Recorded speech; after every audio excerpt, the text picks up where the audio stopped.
أعوذ بالله من الشيطان الرجيم بسم الله الرحمن الرحيم وما أرسلنا من قبلك إلا رجالا نوحي إليهم فاسألوا أهل الذكر إن كنتم لا تعلمون قال رسول اللہ صلی اللہ علیہ وآلہ وسلم العلم خزائن ومفتاحها السؤال فاسألوا يرحقم الله فإنه يؤجر فيه أربعة السائل والمعلم والمستمع والمحب لهم۔ پیغمبر گرامی نے ارشاد فرمایا ہے کہ علم خزانے ہیں اور ان کی چابی سوال ہے۔ اللہ تم پر رحم کرے، سوال کرو، اس میں 4 قسم کے افراد کو اجر ملتا ہے: سوال کرنے والے کو، جواب دینے والے کو، سننے والے کو، اور جو ان سب سے محبت کرتا ہے۔ اگر آپ چاہتے ہیں کہ آپ کو اجر ملے، ثواب ملے، مقام ملے، درجہ ملے، تو سوال کریں تاکہ آپ کو دینی معلومات ہو۔ یہ سوال جو گروپ میں آئے میں وہ اگر دہرا دوں پہلے، جی یہ غسل میت کے حساب سے پہلا سوال ہے کہ مرد کی بالکل تمام انبیاء کا جو کہ میسیج توحید کے حوالے سے تھا تو وہ سب کے لیے تھا۔ میرا سوال یہ ہے کہ ہم دیکھتے ہیں کہ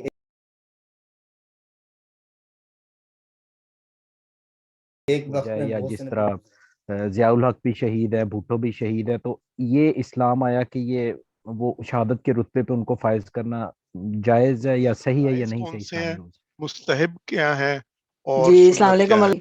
سو پلیز مولانا صاحب میری آپ سے درخواست ہے کہ اس مسئلے کو شریعت کے لحاظ سے مجھے صحیح کر کے اس کو جواب دیں کہ جو اہل بیت علیہ السلام اور جو صحابہ کرام ہیں، آیا کہ ایسے سمجھا جائے کہ ان کی دینی فہم میں تھوڑی فرق تھا، اور آیا کہ اسی فرق کی وجہ سے یہ ہے کہ آج ترجمہ اور تفسیر جو ہے قرآن پاک کی ہے اس میں تھوڑا فرق پایا جاتا ہے ہمارے یہ جو دونوں فرقے ہیں۔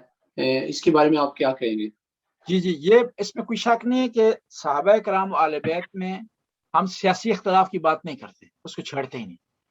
جو فقہی اور دین کو سمجھنے کے حوالے سے اختلاف پایا جاتا تھا، امام علی میں اور دوسرے صحابہ میں اختلاف پایا جاتا ہے۔ خود صحابہ کے درمیان اختلاف تھا۔ مثال دوں گا آپ کی خدمت میں، عرض کروں گا کیا اختلاف تھا۔ حضرت عمر نے ارشاد فرمایا کہ جب کوئی آدمی کسی مردے کے لیے روتا ہے تو مردے کو اس کے رونے کی وجہ سے عذاب ملتا ہے، یعنی بیٹا باپ کے لیے اگر رو رہا ہے تو اس کو باپ کو کیا ملے گا؟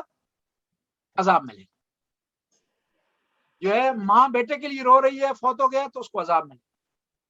تو جب یہ بات حضرت عائشہ ام المومنین تک پہنچی تو فوراً دوڑتی ہوئی آئی، کہا کہ آپ نے جو ہے غلط فرمایا ہے، آپ نہیں سمجھے پیغمبر کی حدیث کو۔ تو انہوں نے کیونکہ آپس میں انڈرسٹینڈنگ تھی، احترام تھا، انہوں نے کہا کہ جی آپ مجھے سمجھائیں، آپ زوجہ نبی ہیں، پیغمبر کے قریب ہیں، تو آپ نے تو بہتر پیغمبر کو سمجھا ہے۔ تو انہوں نے کہا کہ یہ جو تم بات کر رہے ہو یہ قرآن کے خلاف ہے۔ لا تزر وازرۃ وزر اخری، کسی کو دوسرے کے کام کی وجہ سے سزا نہیں دی جائے گی۔ ہمارے یہاں میں کہتے ہیں نا کہ خصم کرے نانی تو چٹی دیتے رہتے، ہماری زبان میں کہتے ہیں کہ شوہر کرے وہ شادی کرے نانی اور اس کو نقصان پہنچے کس کو؟ نواسوں کو، یہ ہو نہیں سکتا۔ تو انہوں نے پھر وضاحت فرمائی، کہا کہ تم حدیث کو سمجھے نہیں صحیح پیغمبر کی۔ پیغمبر ایک دفعہ گزر رہے تھے ایک یہودی کے گھر کے باہر سے، یہودی مر گیا تھا اور اس کے لیے یہودی رو رہے تھے۔ پیغمبر نے فرمایا کہ اس کو عذاب ہو رہا ہے اور یہ رو رہے ہیں، اس کو عذاب ہو رہا ہے اپنے کاموں کی وجہ سے، یہ رو رہے ہیں، ان کو پتہ ہی نہیں ہے اس کے ساتھ کیا گزر رہی ہے، اور اس کا مطلب یہ نہیں ہے کہ رونے کی وجہ سے اس کو عذاب ہو رہا ہے۔ لہذا تم سمجھے نہیں، پیغمبر کی یہ حدیث تھی۔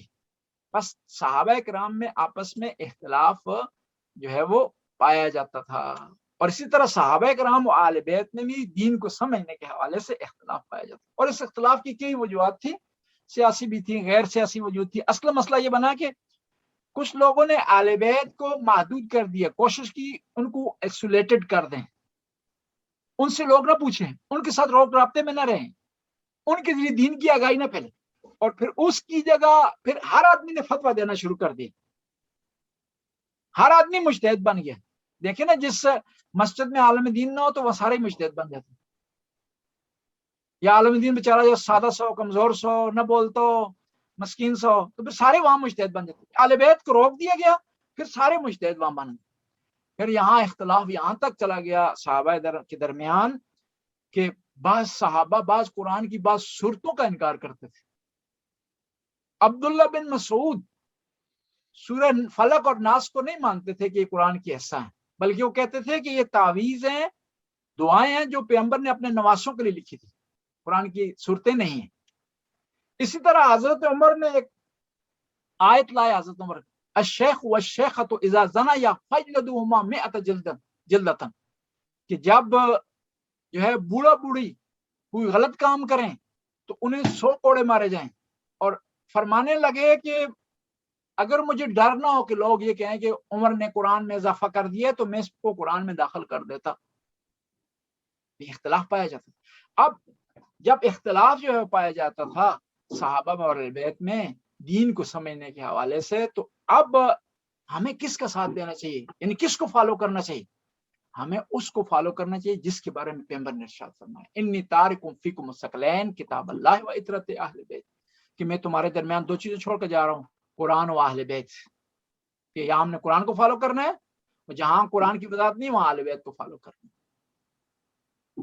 پھر اس کے علاوہ دیکھیں، میں آپ سے پوچھتا ہوں کہ ایک آدمی پیغمبر کے ساتھ ہے بچپن سے، اور پیغمبر کے گھر میں بھی ہے، پیغمبر کے باہر کے بھی ہے، پیغمبر کی خلوت میں بھی ہے، پیغمبر کی جلوت میں بھی ہے، وہ زیادہ اتھینٹک ہوگا یا وہ آدمی جو کبھی کبھار پیغمبر سے ملتا ہے، جو صرف پیغمبر کی محفل میں ہوتا ہے، گھر میں نہیں ہوتا، پیغمبر کے نزدیک نہیں ہے؟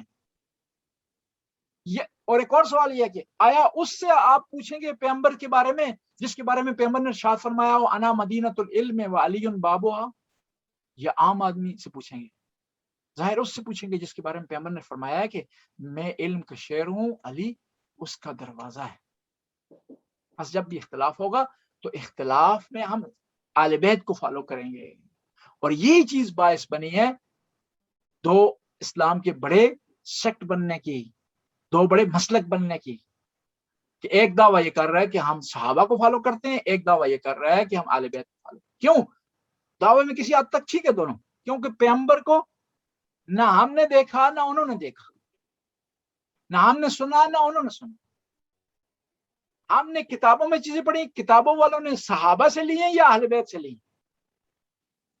بس اس مقام پر فیصلہ خود ہم نے کرنا ہے کہ ہم نے اہل بیت کو فالو کرنا ہے یا ہم نے فالو کرنا ہے جو ہے صحابہ کرام کو، ہم نے جو ہے امام ابو حنیفہ رحمۃ اللہ علیہ کو فالو کرنا ہے یا امام جعفر صادق کو فالو کرنا ہے، امام مالک رحمۃ اللہ علیہ کو فالو کرنا ہے یا امام جعفر صادق کو فالو کرنا ہے، یہ ہم نے جو ہے وہ فیصلہ کرنا ہے، اور دین کہاں سے